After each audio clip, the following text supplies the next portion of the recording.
A única coisa. O foco pode trazer resultados extraordinários para a sua vida. De Gary Keller e Jay Papasan. Parte 1.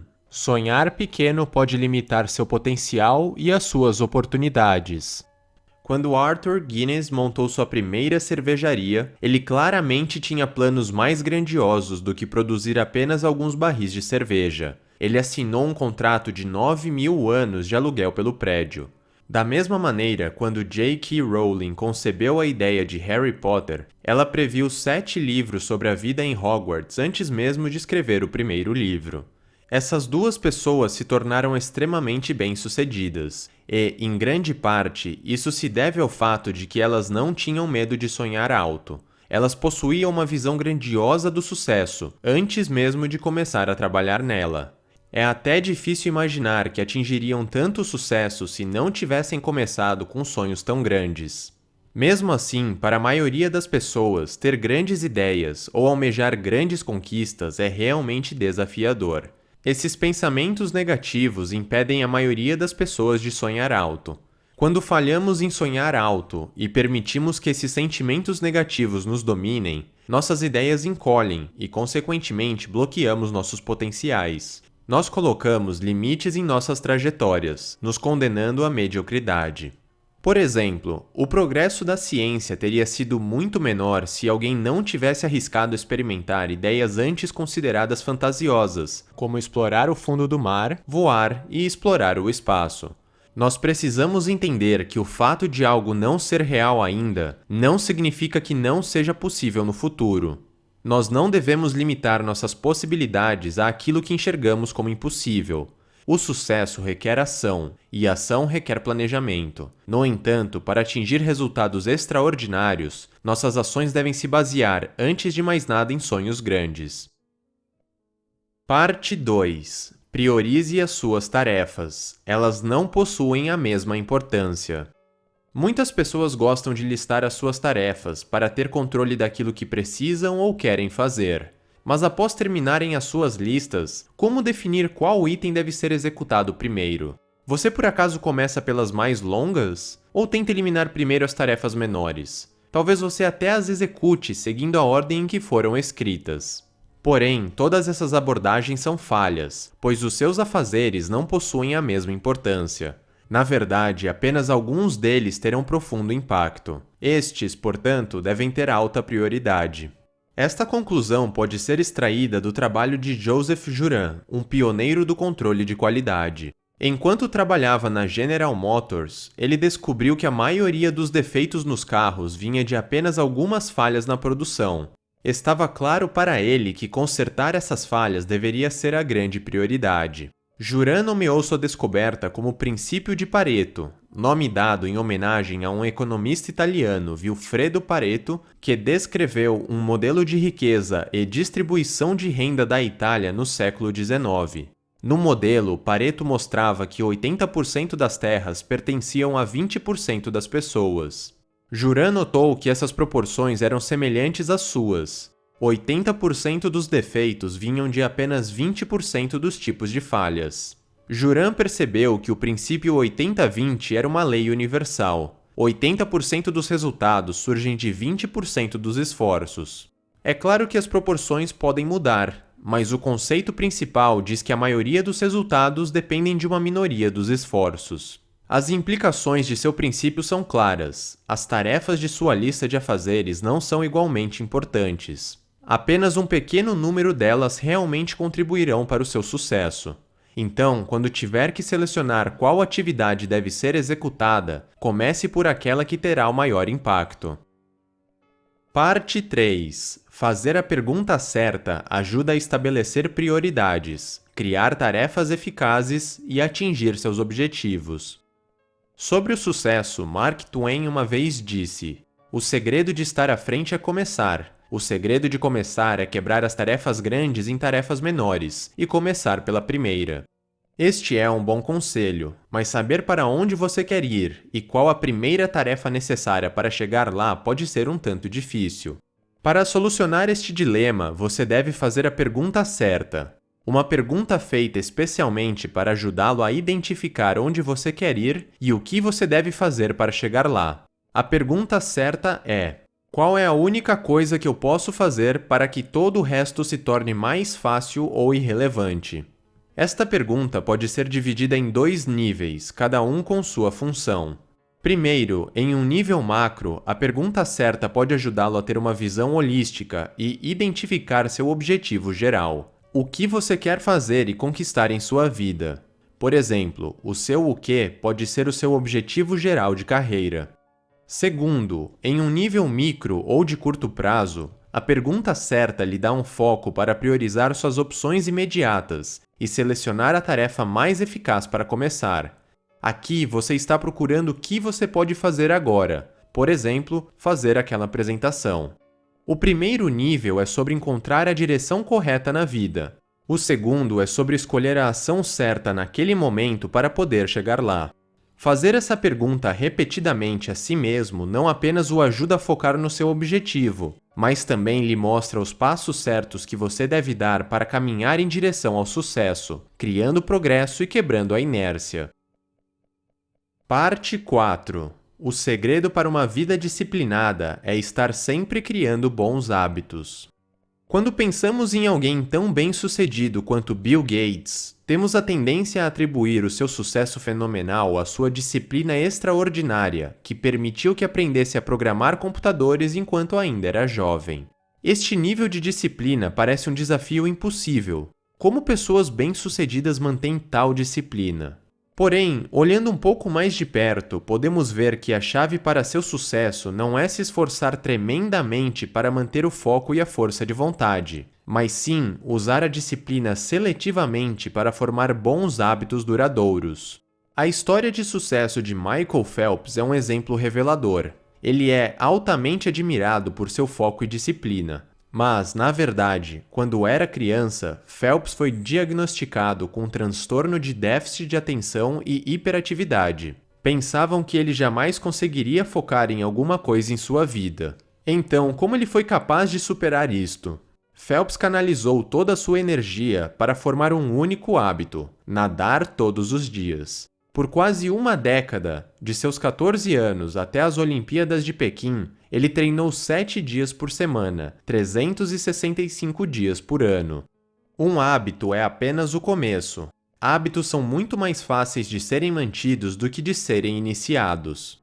Dessa maneira, quando algo se estabelece como um hábito, você pode focar sua disciplina para começar um novo e ir desenvolvendo-os em sequência. Construir hábitos positivos aplicando a disciplina seletiva lhe trará os benefícios de uma vida disciplinada, sem a necessidade de ter uma disciplina sobre-humana. Parte 5. Ser multitarefa é terrivelmente ineficiente. Escolha uma coisa e foque inteiramente nela. Hoje em dia, acredita-se que ser multitarefa é uma coisa eficiente a se fazer. Em geral, nós acreditamos que fazer 2 ou mais coisas ao mesmo tempo é uma boa ideia. Porém, o termo foi inicialmente cunhado para descrever computadores que usavam um único processador para trabalhar em diversas tarefas, alternando entre elas de forma rápida, uma distinção muito reveladora. Embora consigamos fazer algumas coisas ao mesmo tempo, como andar e falar no telefone, o que não conseguimos fazer é focar em 2 tarefas simultaneamente. Isso significa que quando estamos sendo multitarefa, estamos alternando nossa atenção entre elas, assim como um computador. Estudos mostram que, para humanos, esta troca de atenção incorre em uma penalidade de tempo, já que precisamos refocar nossa atenção em outra coisa. Esta penalidade até pode ser pequena no caso de tarefas relativamente simples, mas elas aumentam muito conforme a tarefa se torna mais complexa. Por exemplo, se você está trabalhando em uma tabela complicada e um colega de trabalho o interrompe para discutir um problema, você perderá tempo para recuperar a sua concentração na tabela e terá de se esforçar para lembrar onde você estava e o que estava fazendo.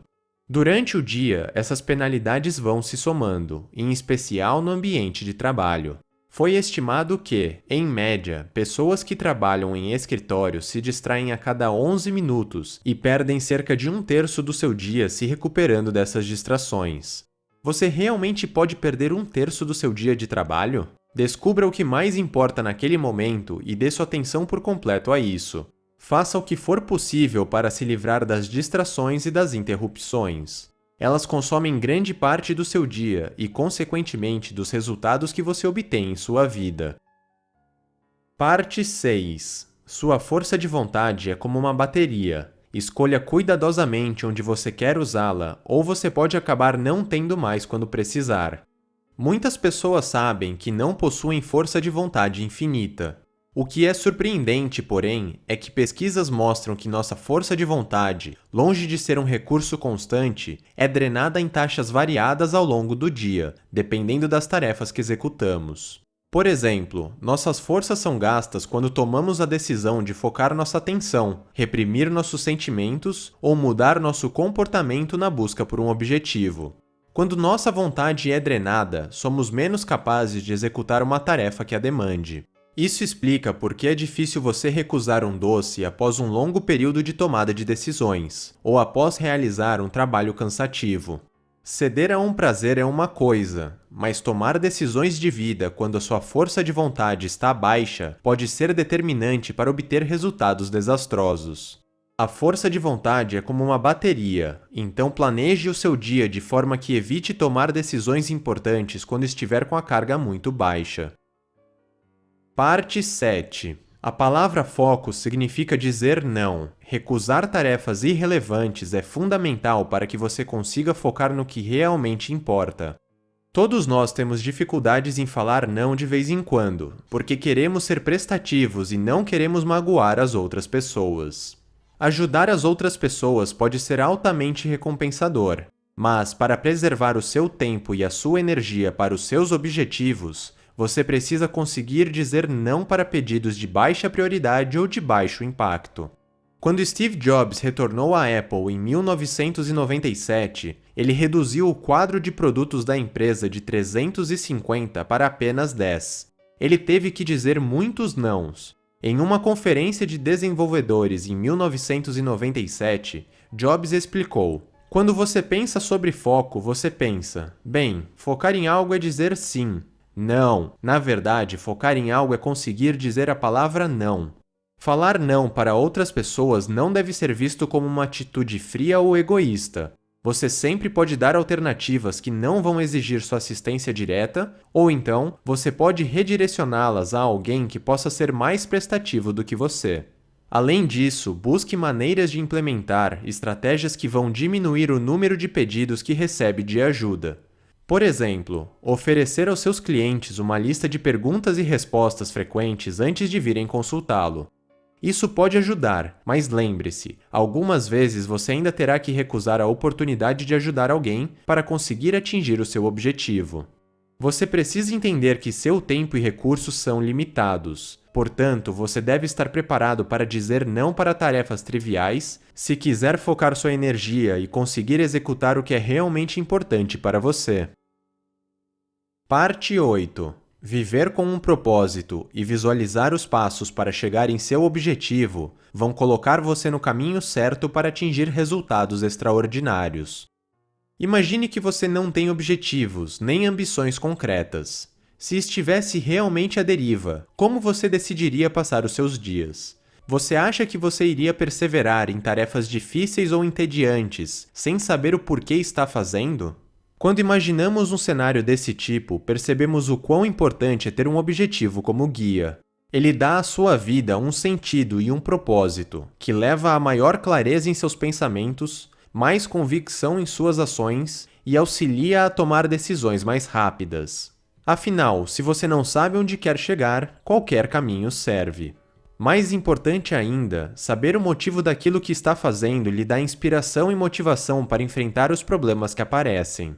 Com um objetivo em mente, você pode começar a planejar os passos para atingi-lo, mas será ainda melhor se conseguir visualizar cada etapa do processo, já que isso o motivará e irá lhe preparar para a estrada adiante. Esses benefícios foram constatados num estudo feito com estudantes, em que, enquanto estavam fazendo um teste, pesquisadores pediram para que visualizassem o processo e o resultado do teste antes de terminá-lo. Aqueles que visualizaram o processo disseram ter tido mais motivação, estavam mais preparados e desta forma obtiveram resultados melhores. Você lembra da ideia de estar à deriva do início deste capítulo? Agora imagine que você encontrou seu objetivo. Você quer escalar o Monte Everest. Seu objetivo ficou claro. Você sabe o que você quer fazer. Agora você precisa pesquisar, começar a treinar e adquirir o equipamento correto. Graças ao seu objetivo, você já está fazendo planos, visualizando as etapas e caminhando em direção ao sucesso. Parte 9. Nunca comprometa sua vida pessoal por conta de seus objetivos profissionais. Ao invés disso, priorize fortemente seu horário de trabalho. Todos nós nos esforçamos para ter uma vida balanceada, para dividir nosso tempo igualmente e fazer todas as coisas que amamos. Mas fazemos isso sem parar para perguntar o porquê e o que exatamente nós queremos conquistar. É compreensível que nos esforcemos para encontrar o equilíbrio. Em geral, nós acreditamos que todas as demandas do nosso trabalho e de nossa vida pessoal são essenciais. Porém, este ideal de vida equilibrada é utópico e não deve ser almejado. Se você tentar realizar tudo, você acabará dando pouca atenção para tudo que fizer, tanto na sua vida pessoal quanto em sua vida profissional. O escritor James Patterson discorre sobre este dilema quando diz: imagine que a vida é um jogo em que você está fazendo malabarismo com 5 bolas. Elas são chamadas trabalho, família, saúde, amigos e integridade. E você está mantendo todas no ar. Contudo, um dia você finalmente entende que a bola do trabalho é de borracha. Se deixá-la cair, ela quicará de volta. As outras 4 bolas são feitas de vidro. Este trecho ilustra que jamais devemos sacrificar nossa vida pessoal quando há pressão por parte do trabalho. O estrago feito pode ser irreparável. Mas se nossa vida sempre tem mais importância, como podemos progredir profissionalmente? O truque aqui é priorizar a sua hora de trabalho ao máximo para focar em seus objetivos profissionais. Na sua vida pessoal, negligenciar qualquer área pode ser perigoso, mas no seu trabalho ele tem prioridade alta e todo o resto é negociável. Com o tempo, tarefas irrelevantes serão minimizadas, ficarão paradas ou serão gerenciadas por outras pessoas, até que o que realmente importa seja feito. Esta abordagem lhe permitirá focar no que for mais importante no trabalho, lhe dando a concentração necessária para atingir grandes resultados. Parte 10. Para focar no seu propósito, você precisa de estratégias eficientes para gerenciar seu tempo, e você deve aceitar um certo caos em outras áreas. Vamos supor que você tenha descoberto seu objetivo principal, e que você tenha um plano claro com todos os passos necessários para atingir a sua meta. Você está determinado para conquistar o mundo, porém, algo ainda lhe perturba. A vida não tem um botão de pausa. Enquanto você planeja e trabalha no seu projeto, o mundo não vai esperar pacientemente você terminar. As obrigações se acumularão. Sempre terão outras pessoas e outros projetos que vão demandar a sua atenção. Imagine que você está trabalhando em fechar um grande contrato. Você terá de fazer alguns sacrifícios. Suas obrigações ainda estarão se acumulando ou estarão sendo delegadas a seus colegas. Com o caos crescendo em outras áreas, sua pressão para resolvê-los também aumentará. Aprenda a lidar com este fato acreditando que o que você está fazendo é por um motivo maior em sua vida. Em outras palavras, deixe o caos acumular. Agora que você está focando naquilo que é realmente importante para você, como você irá utilizar de forma melhor o seu tempo? Agende períodos para trabalhar no seu propósito, comprometa-se a eles e defenda-os como se fossem seus compromissos mais importantes na vida. Você também terá de assegurar que seu ambiente físico não lhe impeça de gastar seu tempo eficientemente. Onde quer que você trabalhe, você precisa minimizar potenciais distrações. Considere trabalhar fora de seu escritório caso isso não seja possível. Técnicas como essa permitirão que você dê total atenção ao que realmente merece, o seu propósito. Resumo final. O sucesso é resultado do foco em uma única coisa, e não em várias. Quando estiver trabalhando e batalhando pelo seu propósito, evite cair em armadilhas que impedem que você atinja o sucesso. Abandone a desordem e dê o seu melhor àquilo que realmente importa. Perguntas importantes que devem ser respondidas com este resumo. Como eu devo traçar objetivos e priorizar o meu trabalho? Sonhe alto, caso contrário, você pode acabar limitando seu potencial e suas oportunidades. Priorize seus afazeres, as tarefas não são igualmente importantes. Faça a pergunta certa para conseguir estabelecer prioridades, criar tarefas eficazes e atingir seus objetivos. Repetindo, a pergunta certa é: qual é a única coisa que eu posso fazer para que todo o resto se torne mais fácil ou irrelevante? Como evito me distrair do meu propósito? O segredo para uma vida disciplinada é a formação sequencial de hábitos. Tentar ser multitarefa é extremamente ineficiente. Escolha uma coisa para fazer e foque inteiramente nela. Sua força de vontade é como um tanque de combustível. Escolha cuidadosamente com o que vai esvaziá-lo, ou você poderá não ter energia suficiente para gastar no que é realmente necessário. Falar não para tarefas irrelevantes é vital para que você foque seus esforços nas coisas mais importantes. Como atingir grandes resultados na busca do seu propósito? Viva com um propósito e visualize os passos para chegar ao seu objetivo. Isso lhe colocará no caminho certo para atingir resultados extraordinários. Nunca comprometa sua vida pessoal em troca da sua vida profissional. Ao invés disso, priorize sua hora de trabalho brutalmente. Busque ser altamente eficiente e eficaz no trabalho para que não precise sacrificar o restante. Para focar naquilo que é realmente importante, você precisa utilizar estratégias de gerenciamento de tempo e aceitar que, enquanto você dá atenção a algo, sempre haverá um certo caos em outras áreas da vida.